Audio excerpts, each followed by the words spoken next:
For the welcome speech. दाजु दिदीहरूले यस विद्यालयमा बिताउनु भएको समय, आर्जन गर्नुभएको ज्ञान, अनुशासन र अनुभव हाम्रो लागि सधैँ प्रेरणाको स्रोत रहनेछ। यहाँहरू हाम्रो लागि केवल अग्रज मात्र होइन, मार्गदर्शक नयाँ अध्यायतर्फ अघि बढिरहनु भएको छ र भावुक यसका More memorable, I would like to invite Abhi Sonar to present a wonderful musical performance.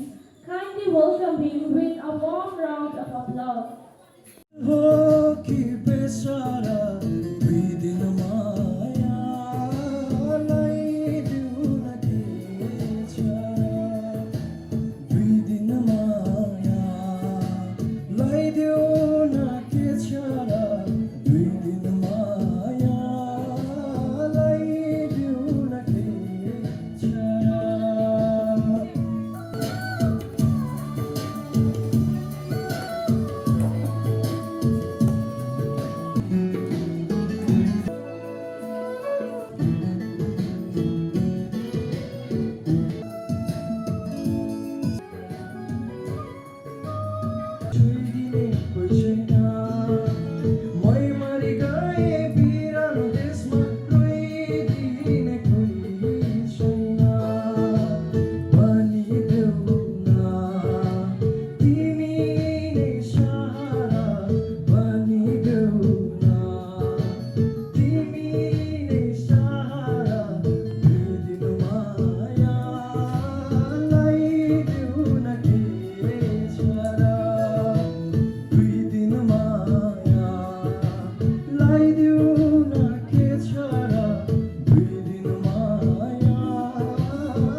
I would like to request everyone to please come one by one.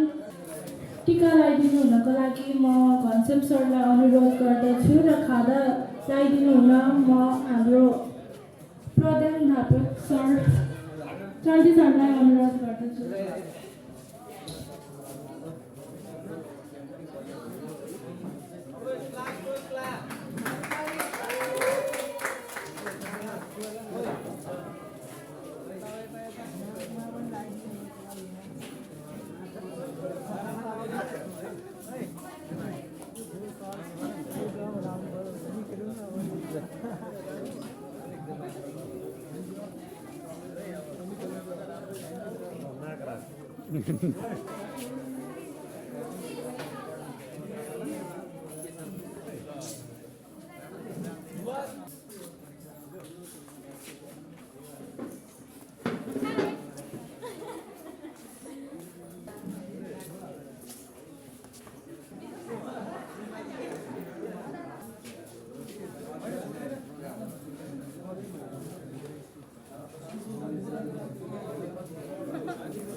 For your warm speech.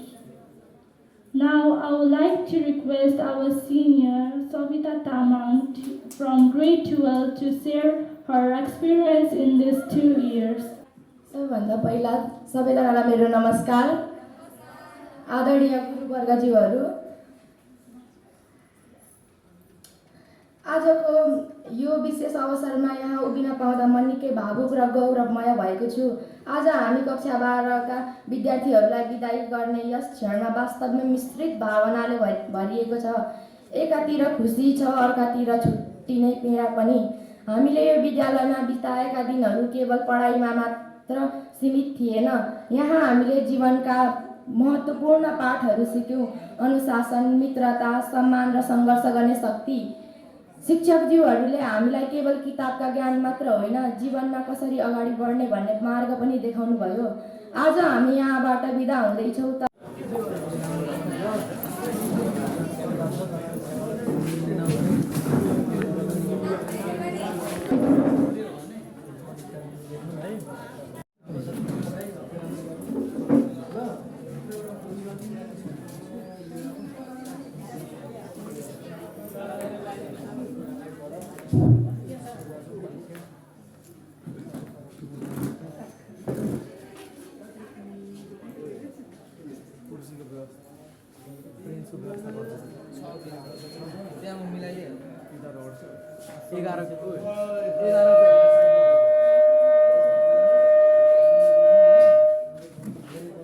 गरेका छौँ। त्यो शिक्षालाई हामीले पछि भविष्यमा गएर अवश्य पनि लागू गर्नेछौँ र यस विद्यालयलाई गौरव गर्न लायकको पात्रहरू बन्नेछौँ भन्ने मैले विश्वास राखेको छु।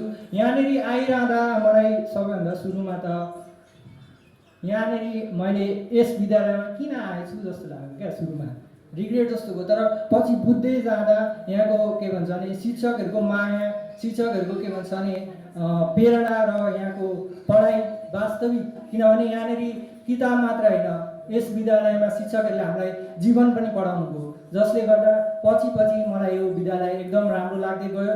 तर सुरुमा आउने बित्तिकै त्यति राम्रो लागेको थिएन। त्यसै गरी के भन्छ भने म के भन्न चाहन्छु भने अब पछि हाम्रो गन्तव्य आफ्नै हुन्छ, फरक हुन्छ। हामी आफ्ना सपनाहरू पनि फरक पछ्याइरहेका हुन्छौँ। तर जब हामीलाई जीवनको यात्राबाट थकान महसुस हुन्छ तब हामीले हाम्रो यो विद्यार्थी जीवन सम्झेर मुस्कुराउनेछौँ र हाम्रो मन अथवा हाम्रो शरीर भौतिक रूपमा यो विद्यालयबाट टाढा भए पनि हाम्रो मनको एउटा कुना यो विद्यालयको कक्षा कोठामा, खेलकुदमा लगायत यो मैदानमा लगायत हाम्रो मन यहीँ रहिरहनेछ र हामी विद्यालयबाट टाढा गए पनि हाम्रो हृदयबाट विद्यालय कहिले पनि टाढा जाने छैन म भन्न चाहन्छु। र सँगसँगै मनभित्र लिएर गइराख्नुहोस्। हामी आज त्यति औपचारिक रूपमा अध्ययन समाप्त गरेर गए पनि भौतिक रूपमा त हाम्रो भेटघाट भइ नै रहन्छ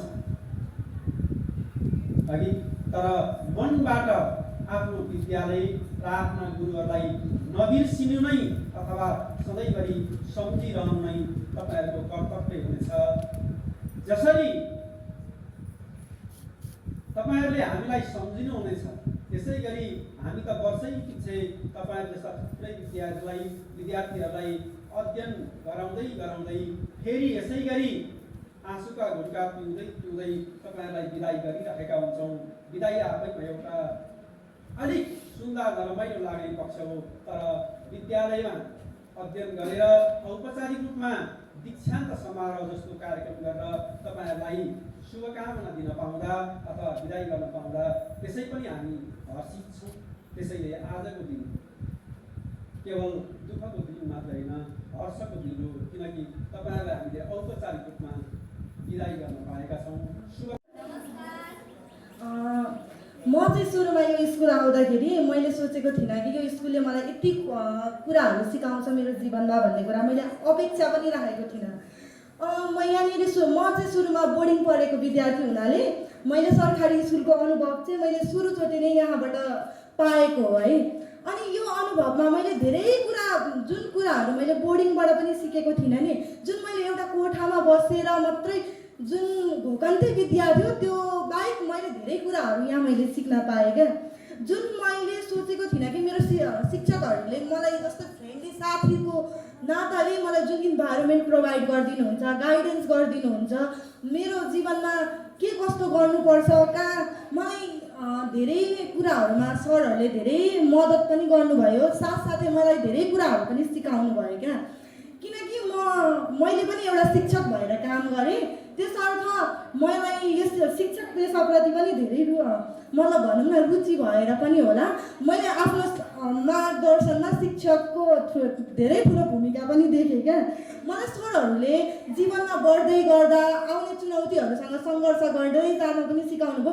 साथसाथ मैले 12मा के पनि भन्नुभयो भने मलाई सरहरूले गाइड पनि गर्नुभयो, तिमी नपढाऊ, तिम्रो भविष्यलाई सोचौ। उहाँले एउटा निर्देशन पनि देखाइदिनु भयो क्या, जुन चाहिँ मैले मेरो जीवनभरि कालमा काल्पनिक कालमा सम्झिनेछु क्या। अब मैले भोलिको दिनमा कहीँ गएर राम्रो काम गरेँ अथवा यो स्कुलको मार्गदर्शनले गर्दा ठुलै कुनै राम्रै चाहे जुनसुकै पदमा रहे पनि यो स्कुलले खेलेको भूमिका मेरो जीवनमा कहिले पनि घट्ने छैन भने व्यक्तिले कहिल्यै पनि आफूले आफूलाई बिर्सन हुँदैन। जब हामीले आफूले आफूलाई बिर्सन्छौँ तब हामीले हाम्रो गन्तव्य भुल्छौँ। गन्तव्य भुल्नु भनेको हामी उद्देश्य प्राप्त गर्न नसक्नुतिर हामी अगाडि बढ्छौँ। त्यसकारण तिमीलाई मेरो सुझाव छ, तिमीले कहिले पनि आफूलाई भुल्नु हुँदैन र जीवन वास्तवमा त्यति कठिन पनि छैन जति हामीले भोगिरहेका छौँ। त्यसकारण अबको जीवनलाई सुन्दर, सफल र सकारात्मक बनाउनका लागि तिमीले आजैबाट आफ्ना गतिविधिहरूलाई आफ्नो बसमा राखेर अगाडि बढ्नुपर्छ, जसले तिमीलाई गन्तव्यसम्म पुर्याउँछ र लक्ष्य प्राप्तिमा सहयोग गर्छ। त्यसर्थ तिमीले यो विद्यालयबाट प्राप्त गरेका ज्ञान, सिप र अवधारणाहरूलाई तिम्रो जीवनभरि आत्मसात गर्दै अगाडि बढ्न सक्छौ भन्ने आग्रह गर्न चाहन्छु। तिमीलाई यति लामो समयसम्म आफ्नो छत्रछायामा राखेर तिमीलाई थुप्रै कुराहरू सिकाएर आज यो अवस्थासम्म ल्याएका छौँ र अब हामी तिमीलाई बजारमा छोड्दैछौँ र तिमीले अब तिमी जाने गन्तव्यमा तिमीले आफ्नो अनुशासन र यो विद्यालयबाट प्राप्त गरेका थुप्रै राम्रा कुराहरूलाई त्यो समुदायसम्म पुर्याएर तिमीले आफ्नो अब्बल व्यक्तिको परिचय प्रस्तुत गर्नुपर्नेछ र त्यसका लागि तिमी सक्षम छौ भन्ने हामीलाई आशा छ। हाम्रो विद्यालयमा कम्तीमा 2 वर्षदेखि 13 वर्षसम्म अध्ययन गर्नुभएको छ। यहाँ यति धेरै समय व्यतीत गर्नुभएको छ। यो समय बिचमा तपाईँहरूले विद्यालयबाट पक्कै पनि असल अभ्यासहरू, नयाँ ज्ञानहरू सिक्नुभयो होला नै भन्ने हामीलाई लाग्छ। हामीले तपाईँहरूलाई आफूले जानेको सिप, क्षमता र ज्ञान बढीभन्दा बढी डेलिभर गर्ने पस्कने प्रयास गर्यौँ। तपाईँहरूले लामो समय यस विद्यालयमा बिताउनुभयो। अबको यात्रा उच्च शिक्षाको यात्रा हुनेछ। पक्कै पनि उच्च शिक्षाको यात्रा अझै बढी चुनौतीपूर्ण रहनेछ। All of you. Now we have come closer to the end of this program.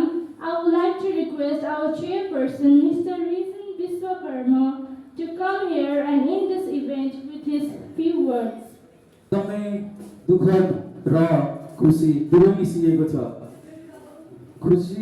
खुसी यस अर्थमा छ कि अब तपाईँहरू आफ्नो जीवनको नयाँ यात्रातर्फ अगाडि बढ्दै हुनुहुन्छ र दुःख यो कुरामा छ कि अब तपाईँहरूको विद्यालयका ती रमाइला दिनहरू सम्झनामा मात्र सीमित हुनेछन्।